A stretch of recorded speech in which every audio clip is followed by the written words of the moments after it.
Well, the rumours were true.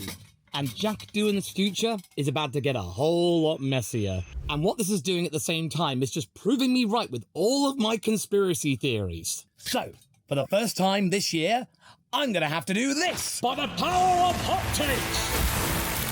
I have opinion! Now that Franco Colapinto has been confirmed to not only become Alpine's third reserve driver signing in almost as many months, but also the de facto third driver, it'll mean that he will be the guy who will be right there, in Melbourne, like Liam Lawson, watching the two main drivers, Jack Doohan and Pierre Gasly, begin their preparation for the 2025 season, and signalling to both of them. But in reality, as many people have actually talked about, it's mainly the rookie Australian that is going to be really dealing with most of the scrutiny and many of the expectations that he will be the one to fall first. The only crumb of comfort that Jack has really is that Franco is not eligible to take part in free practice 1 sessions. Those duties will be likely undertaken by the other reserve drivers, those being Ryo Hirakawa and Paul Aaron. And even that chestnut isn't the greatest neither Doohan has going for him right now, and I'll explain why later on in this video. So do keep watching. But first, now everyone's talking about how their 2025 is going to be different. Whether you're hitting the gym, taking more walks, or just catching up with your favourite podcasts or something. And to do it right, you'll want to bring along your Raycon Everyday Earbuds. The perfect companion for whatever plans you have, offering premium audio with unbeatable convenience, and in my favourite colour too, purple. But hey, if purple doesn't suit you, they come in plenty of other colours. With a 32-hour battery life, you can listen for days on a single charge, meaning you can use it pretty much everywhere. And every day, hence the name, meaning you can take it anywhere, including my early morning dog walks. And of course, my early morning scripting sessions at 5 AM, I can listen to some spa music, relaxed and focused throughout my preparations for the day ahead. Plus, the new active noise cancellation feature ensures that I do definitely stay focused, as well as remain in peace, up in solitude. Here on the ladder. It does get very lonely. Plus, they're sweat resistant and weatherproof, meaning that they are ready for whatever the day hurls at your direction. And Raycon's multi-point connectivity also lets you pair with 2 devices at once, making it easy to switch from music to calls seamlessly. And with their comfortable ergonomic design as well as their optimized gel tips, these bad boys are not going anywhere. So if you're ready to upgrade your audio experience, head to buyraycon.com/LawVS to get 15% off site-wide. A big thanks to Raycon for sponsoring today's video. But let's get back to business. Doohan's seat is well earned, and he stands as the only Alpine Academy driver to debut in a race weekend for the actual team. But the shadow of Piastri's exit and Alpine's inherent instability looms large. What should have been a stable platform to Jack Doohan to perhaps flourish within Formula One has now become just a revolving door of insecurity and instability. Not to mention broken promises. Many drivers at that team pushed out through contractual incompetence or just simply insecurity from many people within the upper echelons of the Renault organisation. And upon reflection, Jack Doohan's reality within Formula One changed within 3 weeks. Just 3 weeks after Oliver Oakes takes over from Bruno Famin as team principal of Alpine, August 23rd, Jack Doohan manages to win out over other potential signings like Mick Schumacher and Carlos Sainz to land the seat next to Pierre Gasly, finally laying to rest the farce that was Piastri-gate. He had plenty of advantages and a direct link to the Alpine Academy, not to mention the other major hiring, the special advisor Flavio Briatore, was the guy who managed him. Mick Schumacher was proving to be incredibly valuable to the world endurance arm of the Alpine racing division,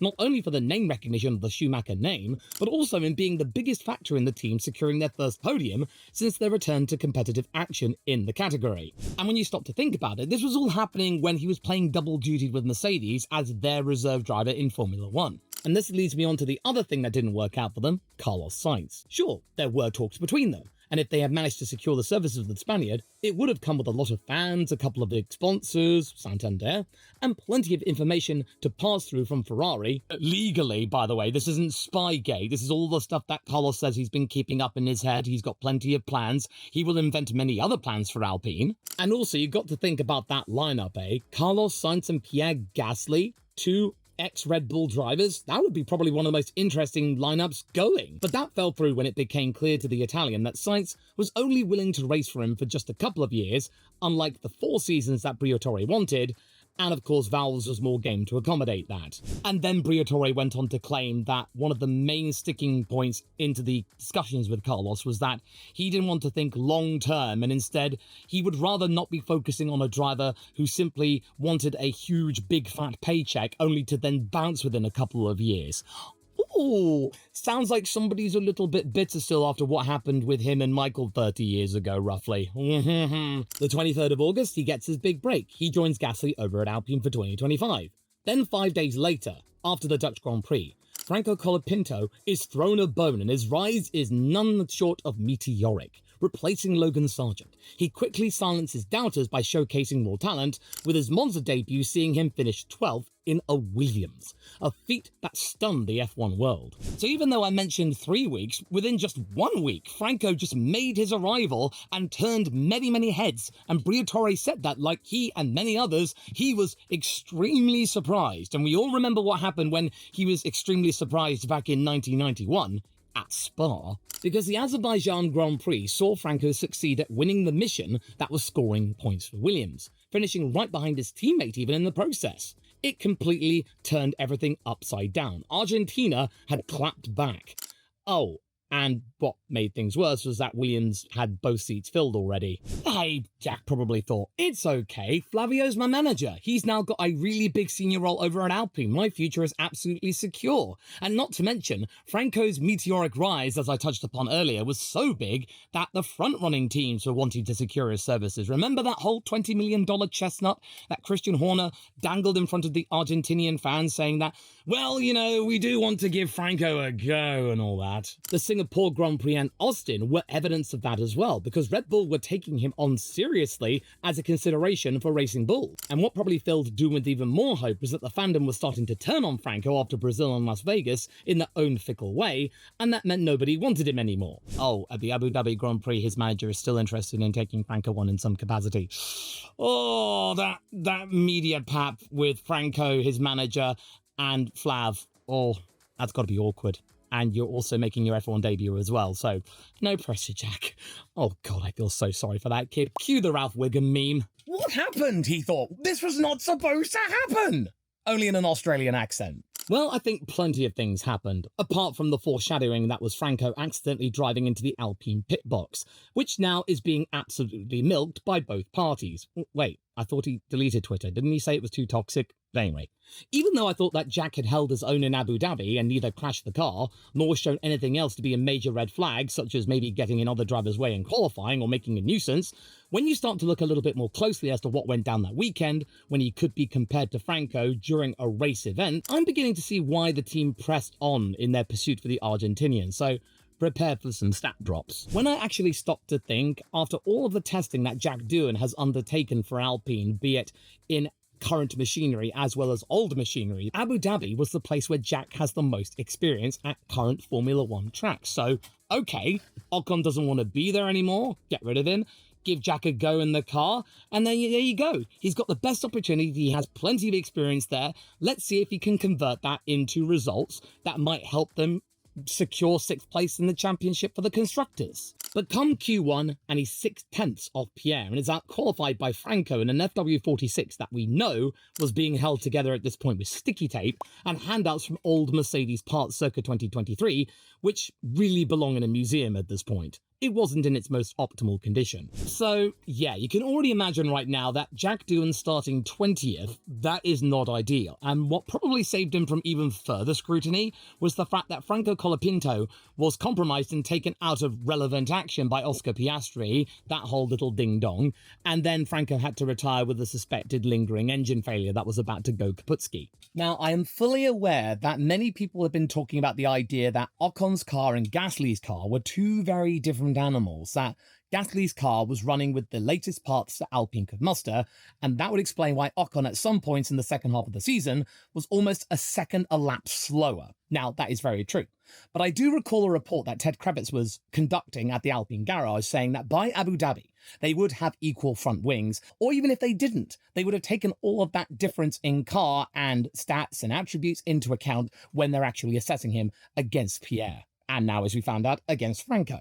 But the race does speak for itself when you really get into the details. He was locked to the back of the field and last amongst those who were on similar strategies to him, which was not ideal considering that Alpine were trying their best to stave off the likes of Haas in their bid for 6th place in the Constructors. It was a good thing that the pressure was taken off Jack somewhat when Kevin Magnussen, who was at some points running in 7th, was taken out of the running by Valtteri Bottas, needing an extra stop, what with that collision. It kind of slipped me by, really. I wasn't really thinking about it in the context of Franco and Jack being assessed and whether or not Jack was actually being contested. I thought he was just merely getting a little bit of an early opportunity to maybe get some experience in the seat. So that means when he comes in at 2025 in the Australian Grand Prix, he already knows how to go through the processes of a Grand Prix weekend, that there may be a little bit less pressure. Well, no. I'm starting to think something different here. And that maybe the performance that he showed us at Abu Dhabi was probably not as good as it should have been because, yeah, he probably has done hundreds and hundreds of miles at that track and he finished 16th. Not ideal. Now, I know that you're probably going to be thinking, you're being really unfair to Jack, but come on. This was the best opportunity he had. And then there are all those other tests that they undertook, because I believe that Alpine undertook a test at Qatar, a private one.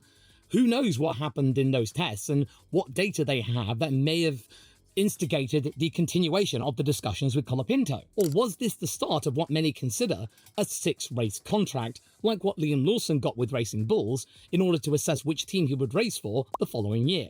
In that case, he got the Red Bull gig. If it's the latter, then it's not exactly the best of starts, considering that your manager and now special advisor to the Alpine team has spotted a brilliant idea, and a very marketable one at that, in which to help turn Renault's team around and bring it back into the public eye in a positive light. One thing that really needs to be considered here in regards to what Briatore is doing with the likes of the Renault-backed team, I easily imagine that over the course of the next couple of years, Renault will increasingly sell off more and more of its stake in the team to the point where it's a minority shareholder. And that's the thing. There are multiple shareholders involved in the betterment of this team. More motivation for Flavio to get things right. There's not just Renault. There's, of course, the maximum effort dealing with Rob McElhenney and Ryan Reynolds. There's, of course, I think Rory McIlroy, Anthony Joshua, all of these big Hollywood A-listers and sports personalities who will have that Alpine team to have as dinner discussion over the table with their families going, hey, dear, by the way, my Formula One team did really well this weekend. I think they were called Alpine or something. And even though I was really concerned at the appointment of Flavio Briatore when it happened, I then realised I kinda get why Renault hired him, and he doesn't care what any of us think. You gotta remember, Flav was the reason why Renault has 2 constructors' titles to his name as an actual constructor and team. Sure, it's only a fraction of the titles that Renault has won as an engine supplier as well in its time in F1, which 2025 will see its conclusion for the time being, or probably ever. And not only that, but the success with Michael Schumacher in 1995 at Enston is additional kudos that the French manufacturer bestows on Briatore and has total faith in him. So as far as the French company is concerned, if there is anybody who can hope to bring back any semblance of a spark of inspiration and ability and success, then it's Flav, the Italian guy who was essentially at one point a regional manager of the Benetton clothing company, who the boss of Benetton then put in charge of the sport team, and then suddenly, wow, he was really, really good. And he was also really persuasive and shrewd. They want to win, as Flavio has said, and they will do anything, even if it means that they're getting rid of their underpowered and underinvested turbo hybrid unit, which for a long time was a source of pride. And that is really saying something. The French are proud of Renault and what they've been able to achieve in the sport. But then to give that up, that is a huge deal. But let's make something clear. Franco Colapinto's rise has been nothing short of remarkable. And no wonder many teams, including Alpine, have taken interest. Replacing Logan Sargent, he quickly silenced doubters by showcasing raw talent, and something that Formula One needs in terms of gaining more attention across the globe. But it really casts doubt on Alpine's long-term vision.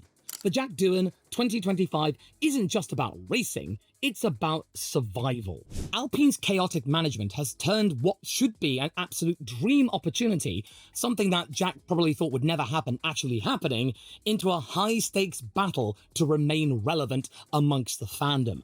You've got to admit that even though Jack is going to be a Formula One driver, nobody's really talking about him. And now, People are only talking about him with a really pitiful tone and going, oh, poor Jack, oh. That's not something he would really want to be having going into his first full season of Formula One. No, he wants people to be cheering him on. It's kind of like what Oscar Piastri had to deal with at the beginning of 2023. People thinking he was the villain. He and Mark cursing the likes of Alpine, and then were really wanting him to suffer and lose. And the beginning of McLaren 2023, that was happening. And even though Jack Doohan's junior career wasn't the most glowing in the history of F1 rookies, it was certainly a solid one, which warranted at least a full season to find his feet. In fact, I would argue that his place is more justified than Franco's if you just want to take junior careers into account. Third place in F2 for Jack? That's enough in my book.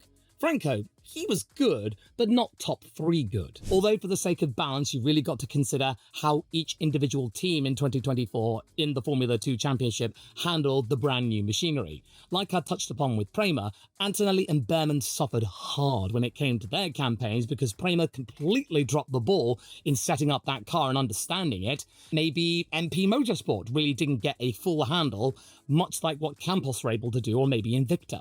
And even though Colapinto has had his fair share of crashes alongside his tight teammate at Williams, he scored 4 more points than Logan Sargent in around a quarter of the time. It's clear that the targets set by Renault and Alpine for the Australian are going to be so lofty that it might be close to impossible to succeed at. As far as I'm concerned, at this point, Flavio Briatore maybe sees himself as being fair for even giving Jack Doohan a chance at all, because at least he said that Jack is going to be starting the season, at least we can be assured of that. I wouldn't be surprised that Alpine's target for Jack will be to be within 1/10 of Pierre Gasly and ideally being equal to him, if not beating him, in the first flyaway races of the 2025 season.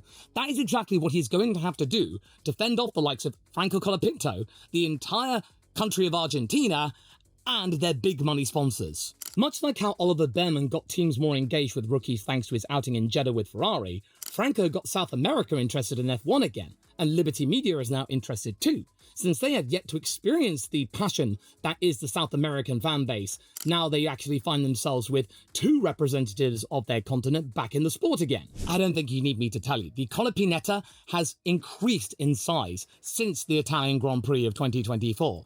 It now has millions of followers, and of course, it then comes with millions of dollars, not just from the big companies from Argentina backing this driver, but also the millions of dollars that will be accrued through, of course, merchandising, opportunities, marketing with other sponsors. Alpine is going to make a killing, even though it is rumoured that they paid $15 million to Williams in order to secure the services of Franco Colapinto on a multi-year deal. And it is a little bit weird that Williams are letting go the star of their driver academy, something that James Vowles really holds dear and holds close to his chest. But you've really got to understand that ideally, in his mind, he would like to keep Alex Albon and Carlos Sainz around for many, many, many years. And in of itself, that is a really credible and solid lineup. And if they can do that and really gain some momentum and get back to where they should be near the front, then there you go. There wouldn't be any need to change that lineup unless there is a serious drop-off, or unless Carlos decides to leave because it's not going fast enough in his own opinion, or Ferrari maybe want him back. So therefore, there was no room for Franco, so maybe give him an opportunity, and James did say he would do anything possible to make sure that Colapinto had a chance on the grid in a relatively short manner, and this addition of cash will probably make up the difference for them not finishing 7th in the Constructors and then 9th, which will really help them going into 2026. And even though Franco's not there anymore, I'm pretty sure the Argentinian fandom will look to Williams and salute them and go, we will not forget this. But yes, Franco Colapinto's rise is a marketing dream. He's reignited South America's passion for F1, bringing tons of cash in sponsorship and merchandise sales. But it underscores the immense pressure on Doohan to justify his place amid Franco's growing star power. And Alpine wants to rake in that potential revenue fast and return on their investment, as well as a driver who has proven himself to be worthy of scoring points in F1. But I think one of the crucial things that Franco really needs going into 2025 to completely erase the memory of the crashes that are Brazil, Las Vegas and all that, and Qatar, is that he needs to have a car which is capable of scoring points, that is a little bit more forgiving in terms of its actual setup. It's not super sensitive. That means it will crash at any moment if you drive it over the limit. And also, it's made with parts that are actually current and that they do not belong in the bin. And another crucial point will be that the contract that Franco has got, it's not a one-year deal that Jack is having to suffer with, if not even less, it's a multi-year deal. Can you imagine how important it is to a driver's psyche to have not just 1 year behind you, but 2, 3, 4, maybe more? That is absolutely remarkable. Franco is going to be so at ease thinking that maybe he might have the majority of the rest of this decade at the same team in which to grow and develop. There is no rush. Briatore has total faith in him. Alpine do as well. So that is going to make a huge difference in his confidence. Because even though that 9-race stint he had at Williams was relatively low stakes, because Williams were really looking like they were not going to be any higher than 9th, and they ultimately were, there was a little bit of pressure that he did accrue from gaining this fan base. And it probably did affect him at least a little bit.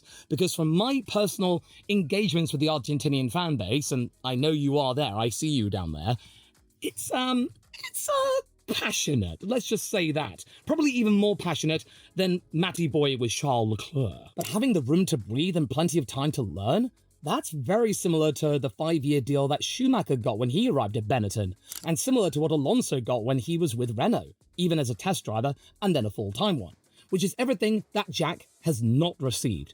And that's the really bitter part of this entire experience, which ruins it for me. Because as far as I'm concerned, Alpine rushed into this entire experience, wanting people to shut up about Oscar Piastri and raising this Australian's hopes, and now looking likely to dash them. And unless Jack Doohan has a car and the means and the capability to maybe really eclipse Pierre Gasly and maybe make him be the one in danger, it'll make Nick de Vries's appointment and sacking look actually really sedate. And really, I'm quite sad about this because I like Franco, I really do.